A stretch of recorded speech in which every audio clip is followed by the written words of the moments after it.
현재 북항은 원도심 활성화, 미래의 비전 제시라는 두 가지 명목하에 재개발 사업이 진행 중이지만 실질적으로 이 사업이 기존에 계획했던 방향으로 흘러갈지에 대해서는 의문입니다.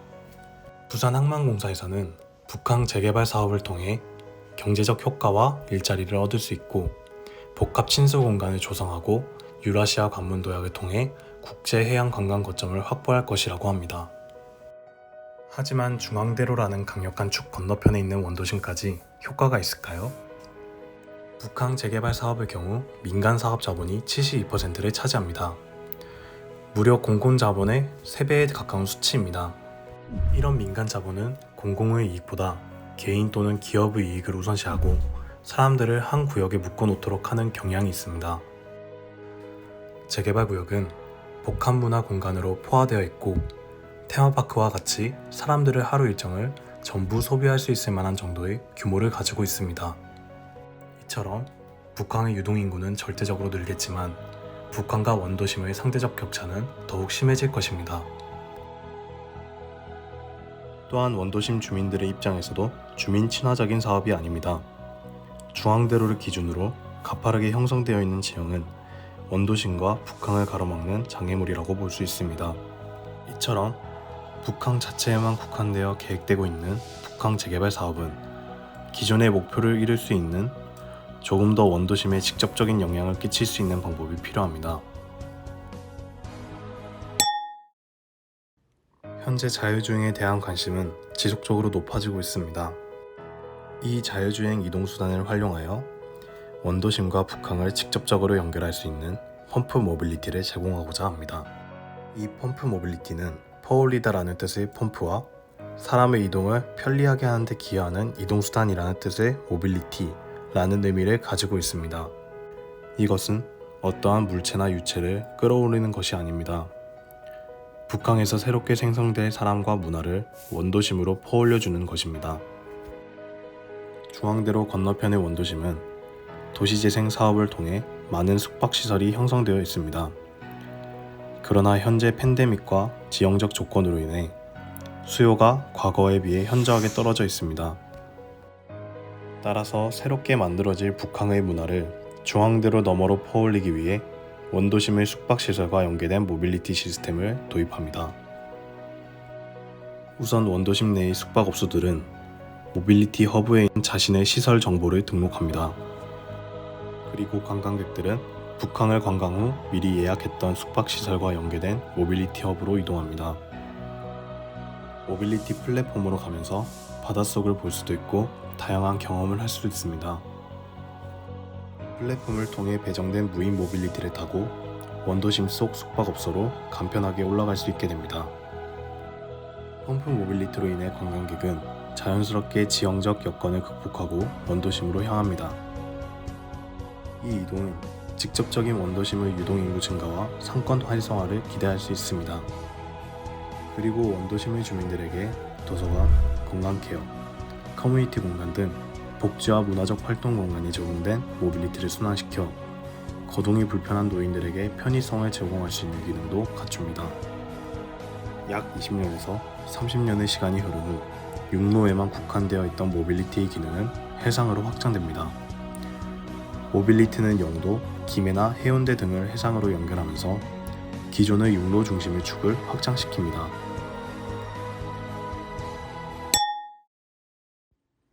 이와 같이 초기에는 모빌리티를 통해 원도심 활성화와 노년 주민들의 거주 편의성을 해결하였습니다. 이후 시간이 지나면서 원도심에서는 세대 교체가 일어나게 되고 주민들의 특성과 요구가 변하게 됩니다. 따라서 모빌리티 허브도 그에 걸맞는 새로운 기능을 하게 됩니다. 산업혁명에서 컴퓨터, 스마트폰, 전기차까지 세계는 여러 이슈들을 맞이했고 그것에 대응하며 살아왔습니다.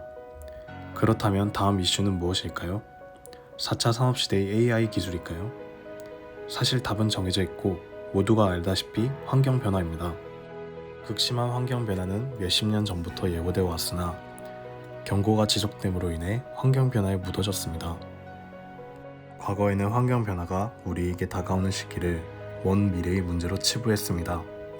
하지만 그 예상 시기는 점차 60년, 40년 앞당겨지다가 현재는 당장 2030년 전후로 기후 젠트리피케이션이 일어날 것이라고 학자들은 이야기하고 있습니다. 펌프 모빌리티는 전 세계가 집중하는 문제인 환경 변화 대응에 초점을 두고 미래의 비전을 제시하고자 합니다. 모빌리티의 발전과 함께 변하는 물리적 공간을 역학적으로 활용하여 환기 시스템을 제공하거나 유휴 공간을 연구소와 해수면 기록관으로 변화시키면서 환경 변화에 유기적으로 대응하는 모습을 보여줍니다. 이러한 공간들이 변화할 때 곰팡이 벽돌을 사용하여 친환경적이고 원하는 형태의 공간을 구획합니다. 곰팡이 벽돌은 다양한 형태로 만들 수 있는 벽돌로 생산과 폐기 시 탄소 배출이 없고 큰 단열 효과를 가지고 있습니다. 그리고 이런 곰팡이 벽돌을 배양하는 과정을 사람들에게 노출시켜 건물이 변화하는 과정을 느낄 수 있게 합니다. 뿐만 아니라 모빌리티 허브의 지붕 역할을 하는 메가스트럭처는 나아가 육지, 나아가 산 위의 지역까지 뻗어나가는 것을 의미합니다. 그리고 메가스트럭처에 사용되는 태양광 전지판을 설치하여 자체적으로 에너지 생산을 하도록 하였습니다. 또한 일조량을 고려한 공면은 북한을 향해 개방적인 형상을 취하고 내부가 보이도록 하여 사람들을 끌어들이고 있습니다. 또한 한옥의 처마에서 일어나는 연력학적 원리를 적용하여 여름에는 직사광선을 막고 겨울에는 낮은 각도의 햇빛을 받을 수 있습니다. 앞서 아이디어와 적용 과정을 보여드렸습니다. 이제부터 시대별 모빌리티 허브를 이용하는 사람들을 스토리텔링을 통해 보여드리겠습니다.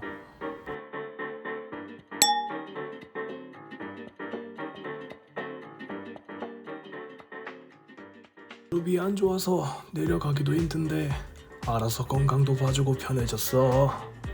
그리고 관광 온 사람들이 골목 구석구석 와서 물건을 사주니 전보다 형편이 나아졌구려. 안녕하십니까. 이번에 곰팡이 벽돌 기술자로 새로 입사하게 되었습니다.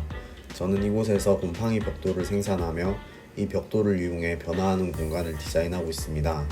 이렇게 전망이 좋고 편리한 곳에서 일할 수 있게 되어서 너무 좋은 것 같습니다. I'm still tired, but it's so convenient that you come to pick me up just by making a reservation. I want to use it again next time. 해양 모빌리티를 이용하면 학교에 빨리 갈 수 있어요. 근데 할아버지가 살아계실 적에는 이런 게 없었대요. 만약 제가 그때 있었으면 매일 학교를 지각했을 거예요. 공항까지 가지 않아도 출장을 갈 수 있어서 시간도 절약되고 너무 편리한 것 같아요. 네, 어렸을 적부터 부산 바다 여행하고 싶었습니다. 근데 무인 바다 자동차로 바닷길이 연결돼 있다 보니 참 빠르고 편한 것 같습니다. 그리고 물속에 나무가 있다니 참 신기하지 않습니까? 심지어는 곰팡이로 벽을 만든다니 새빨간 거짓말인 줄 알았습니다. 근데 내래 여기 와서 곰팡이로 건물 짓는 걸 보니 참 신기할 따름입니다. 확실히 서울보다는 바다가 있는 부산이 살기 좋은 것 같습니다.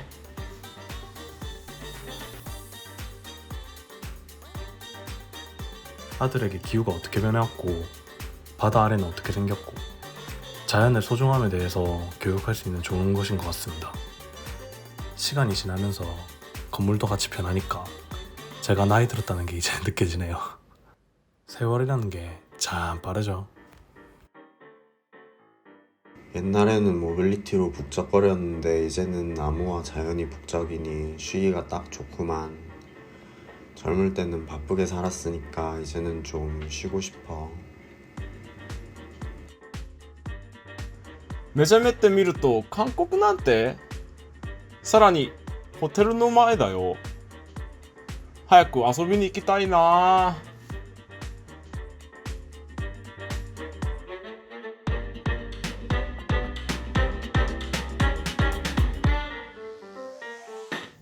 사회는 점점 빠르게 변하고 있습니다. 만약 그 흐름을 타지 못한다면 뒤처지고 도태될 것입니다.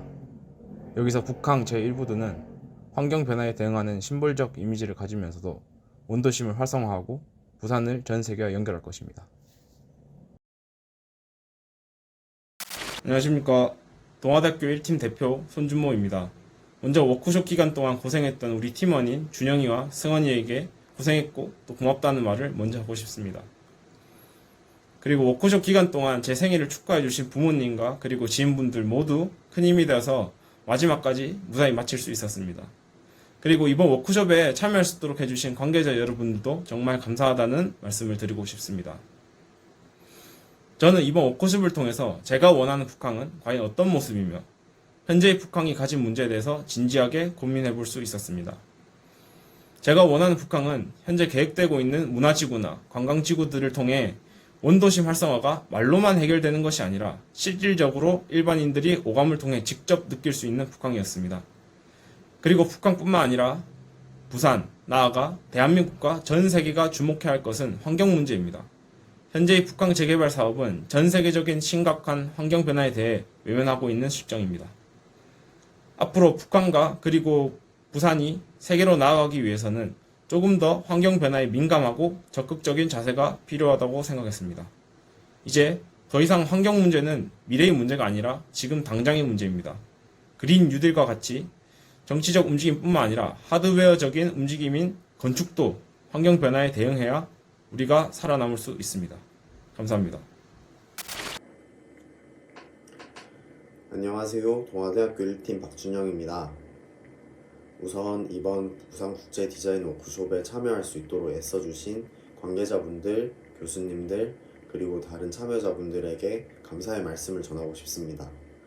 이번 워크숍을 통하여 부산이라는 도시에 대해서 다시 한번 생각해보게 된 계기가 된 것 같아 좋은 경험이라고 생각합니다. 또한 기존의 방식이 아닌 전혀 새로운 방식의 워크숍을 통하여 저의 부족한 부분이 뭔지 인지하고 반성하게 된 계기가 된 것 같습니다. 이번 워크숍에서 부족한 부분을 보완해 나가며 건축에 대해서 다시 한번 고민해보게 되었습니다. 기회가 된다면 다른 참가자분들과 이번 워크숍에 대해서 이야기 나눠보고 싶습니다. 감사합니다. 안녕하세요. 동아대팀 송승원입니다. 오늘 마지막 날인데요. 동영상 작업을 총괄해서 맡다 보니까 잠을 잘 못 잤습니다.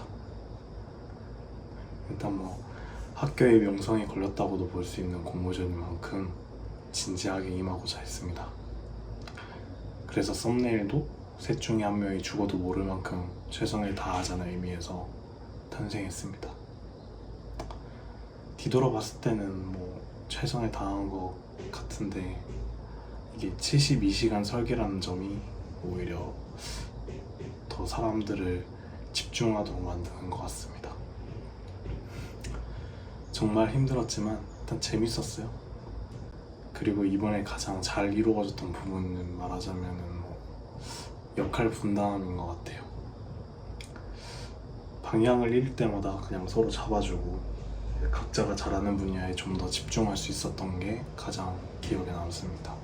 이게 워크숍이 국제적인 프로젝트라서 의미를 얼마나 잘 두나라는 것보다 얼마나 쉽고 정확하게 전달하느냐, 그게 중요했던 것 같아요. 그래서 최대한 직관적인 이해를 돕기 위해서 이제 동영상 작업을 할 때 시각 자료를 많이 사용했습니다. 잘 될지는 모르겠어요. 아무튼 이렇게 재밌는 프로젝트 기획해 주셔서 너무 감사드리고 여기서 이만 영상 끊도록 하겠습니다. And I tell you this ain't no lie, but I've done my best to find someone new to give all my time. But all I wanna do is rewind. Oh, I guess that I cannot hide the emotions left inside. I need to stop reminiscing. I still wanna make you feel alright when I'm not. I've been like this from the beginning. I just wanna make you feel alright when I'm not. I just wanna